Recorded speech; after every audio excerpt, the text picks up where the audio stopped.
రంజాన్ పండుగ సందర్భంగా నిరుపేద ముస్లిం కుటుంబాలకు సూఫీ ఇస్లామిక్ బోర్డు ఆధ్వర్యంలో బోర్డు ప్రతినిధి తాజ్ రంజాన్ తోఫా అందజేశారు.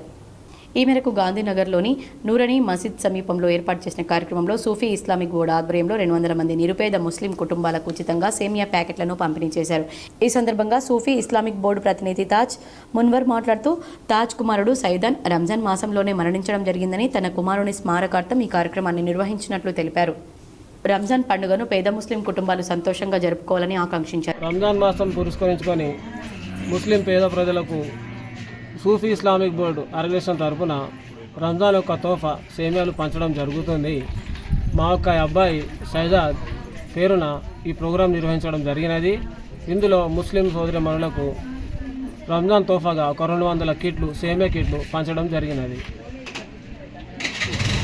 తాజ్ భాయ్ గారి కుమారుడు గత సంవత్సరం రంజాన్లో పరమపదించినారు. వారి స్మారకార్థం మరియు సూఫీ ఇస్లామిక్ బోర్డు జిల్లా అధ్యక్షులు మా తాజ్ గారు కాబట్టి రామగుండం పారిశ్రామిక ప్రాంతంలోని పేద ముస్లిం కుటుంబాలకు ఈరోజు 200 తోఫా రంజాన్ కానుకగా 200 కిట్లు రంజాన్ తోఫా పంచడం జరుగుతుంది. ఈ కార్యక్రమంలో ఎండి జావేద్, మౌలానా బద్రుద్దీన్, కర్ర రమేష్, ఆసిఫుద్దీన్ తదితరులు పాల్గొన్నారు.